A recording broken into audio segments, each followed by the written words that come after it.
ناظرین گرامی، کسی گاؤں میں ایک بہت ہی عبادت گزار شخص رہا کرتا تھا جو لوگوں کو دین و دنیا کے مسائل بتاتا اور انہیں نیکی کی تلقین اور برائی سے بچتے رہنے کی ہدایت کیا کرتا تھا۔ گاؤں والوں کے لیے اللہ کا یہ بندہ کسی نعمت سے کم نہیں تھا اور وہ ہر مسئلے میں اس سے رہنمائی لیتے تھے۔ پھر ایک دن اس گاؤں کو ایک ایسے طوفان نے آ گھیرا جس کی شدت گاؤں والوں نے پہلے کبھی نہیں دیکھی تھی۔ گاؤں تھا کہ طوفانی بارش اور سیلابی ریلوں سے ڈوبتا ہی جا رہا تھا۔ یہاں سے نکلنے کی بس ایک ہی سبیل کشتیاں تھیں اور جن لوگوں کے پاس اپنی کشتیاں تھیں وہ ان پر سوار محفوظ علاقوں کی طرف بھاگ رہے تھے۔ گاؤں کے کچھ لوگ اپنی کشتی پر سوار اس عبادت گزار کے گھر کے قریب سے گزرے تو اسے آواز دی کہ ہمارے ساتھ کشتی میں آ جاؤ۔ اس بزرگ کا جواب تھا کہ تم لوگ جاؤ، میرا اللہ میری مدد کرے گا اور مجھے بچا لے گا۔ ان لوگوں کے جانے کے بعد کچھ اور لوگ بھی یہاں سے گزرے جنہوں نے اس بزرگ کو اپنی مدد کی پیشکش کی، مگر اس کا وہی جواب تھا کہ تم لوگ جاؤ، میرا اللہ میری مدد کرے گا اور مجھے بچا لے گا۔ ان کے بعد ایک اور خاندان کا اس بزرگ کے گھر کے قریب سے گزر ہوا۔ انہوں نے اپنی کوشش کی کہ اس بزرگ کو اپنے ساتھ لے لیں،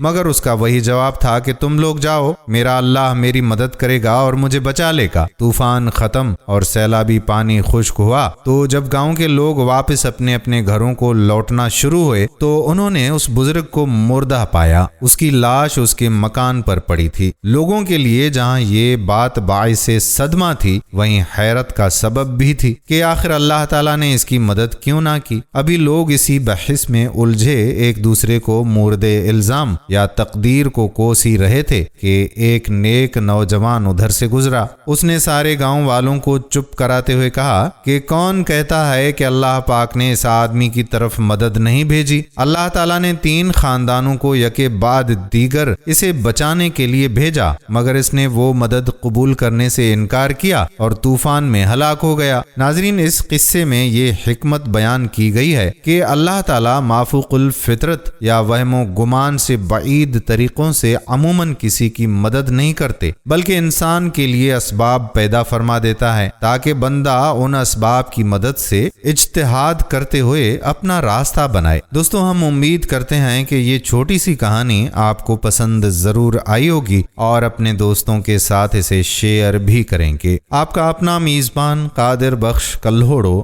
آنے والی ویڈیو تک آپ سے اجازت چاہتا ہے۔ اپنی دعاؤں میں یاد رکھیے گا۔ اللہ حافظ۔